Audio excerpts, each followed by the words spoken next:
Chapter 304. In the lightless office, the hologram flickered to life, enveloping me in its scene, making it feel startlingly real. This place is. An ashen gray shroud hung over everything, visibility reduced to mere inches. It was only after I saw the huge wings of an eagle narrowly passing by that I realized where the footage had started. The sky. The drone capturing the entire scene quickly descended. Whoosh! After some time, the subject of the video was finally revealed, a city engulfed in flames. Boom, rumble, smoke spewing, factories erupted in a chain of explosions. Enormous buildings toppled like dominoes, while minuscule figures, people, scattered in a frenzy of screams. Avicii. The number of fleeing people was too great to count. Easily thousands were visible to the naked eye, including those the camera couldn't capture. The number would probably be tens of thousands. What in the world is this? A sigh escaped me involuntarily. Were the factory explosions to blame? No. It was the beings rampaging through the complex cityscape, wreaking havoc and slaughter. Growls, roars, colossal figures loomed, their monstrous strength and agility a terrifying spectacle. Their eyes, shimmering with murderous intent, scanned their surroundings before they let out wild cries and began to hunt their prey. Why are monsters there? I momentarily questioned, but soon realized the answer. There could only be one reason: monster wave. During the Great Cataclysm, the gates were portals linking Earth to another world known as the Demon World. However, after the demise of the Demon King Asmodeus, the power of the monsters weakened, and the gates became a pathway only humans could freely traverse. If the magical energy inside the gate exceeds its capacity, however, the story is different. When a dam breaks, the water floods out. That was precisely what a monster wave was, now horrifyingly depicted in the hologram. Save Mucrack! A zoomed-in view revealed the massacre in the city center. Monsters rampaged, slaughtering and destroying, while humans died in helplessness. Some humans were impaled on monster claws, others were crushed under the stampede of the panicked crowd.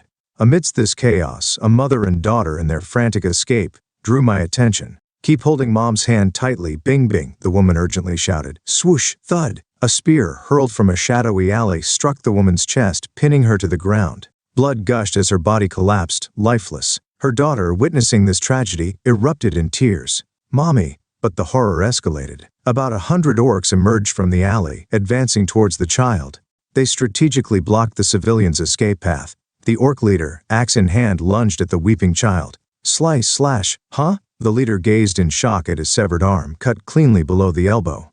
Before him stood a man. "How dare you monsters touch the people of China?" Zoom, slash. With a radiant aura, the man decapitated the orc leader. His thunderous cry rang out before the creature's head even touched the ground.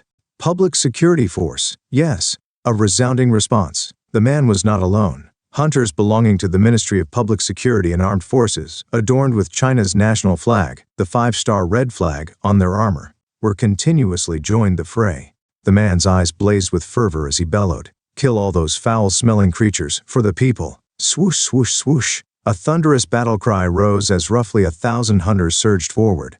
Despite the devastation of the Great Cataclysm, China's billion-strong population remained a formidable force. The individual prowess of each hunter varied, but their numbers were unmatched globally. Wipe them all out. Long live the People's Republic of China. In unison, 1,000 hunters advanced. But the monsters would not simply yield. A myriad of creatures, swarming through the city, converged, their numbers dwarfing the hunters. Roar, screech, thud, thud, thud. Human and monster, monster and human. Two opposing forces hurtled towards each other. Their eyes were ablaze with resolve and lethal intent. The hologram's realism was staggering, capturing the impending clash from above. 500 meters, 300 meters, 100 meters. As the imminent collision loomed, a cacophony of sounds filled the air.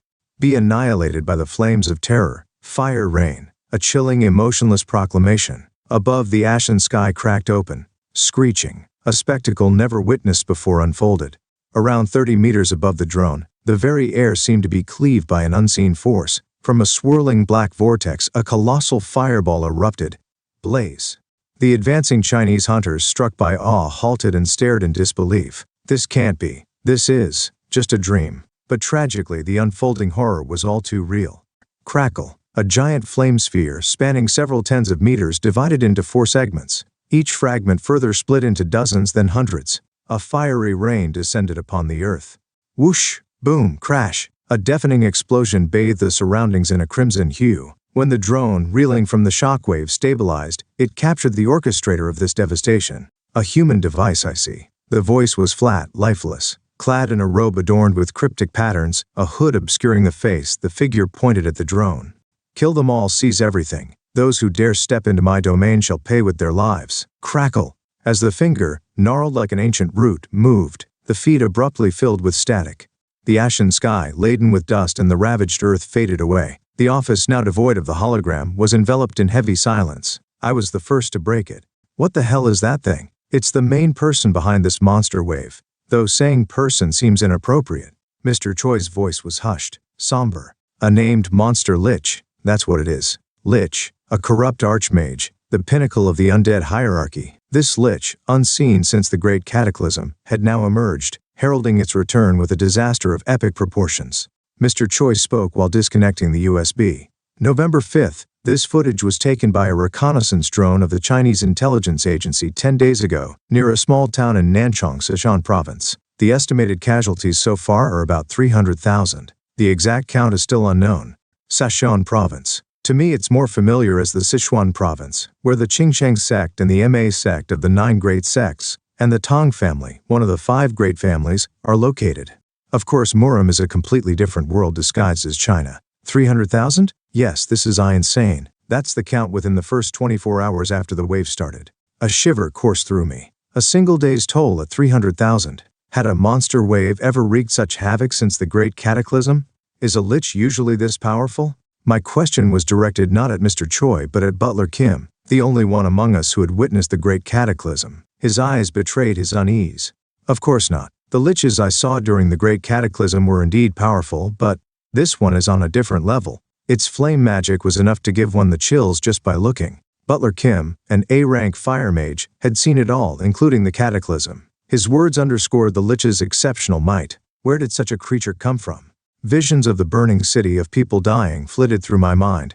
The earth-devouring inferno was a cataclysm in itself. I remembered the creature's final proclamation. Kill them all and seize everything. Those who dare step into my domain shall pay with their lives. No one else would have understood, but I was different. Thanks to a part of the system, I clearly heard what it said and understood its meaning. This merciless undead wouldn't stop at a small town. 300,000 in one day?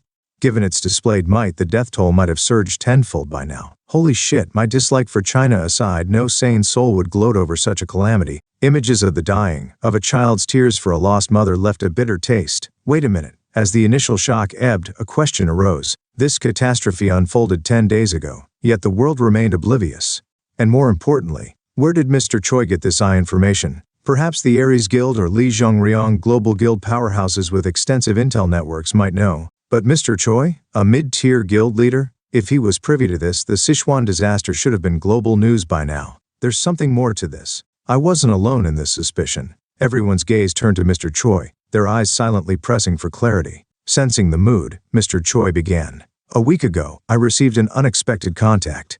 It was the day Ha-Yun's college entrance exam ended. That day, after a prolonged stare at his phone, Mr. Choi abruptly excused himself, citing an important matter. It must have been a contact from China. Mr. Choi nodded. Yes, specifically it was a love call directed at one person. They wanted you to participate in this situation. They specifically requested me? From China? Yes, he wanted it. Who is he? Mr. Choi hesitated, then revealed. Xiao Yang. Ugh, Xiao Yang? Sir, is that true? At the mention of the name, everyone's eyes widened, mine included. I managed to find my voice while disbelief was painted on my face. Xiao Yang wants me? Yes. But who is Xiao Yang? Why that expression? It's possible not to know. After several incredulous blinks, Mr. Choi finally spoke. Xiao Yang is the General Secretary of the Central Committee of the Chinese Communist Party. The principal? General Secretary. The President of the country. Oh fuck.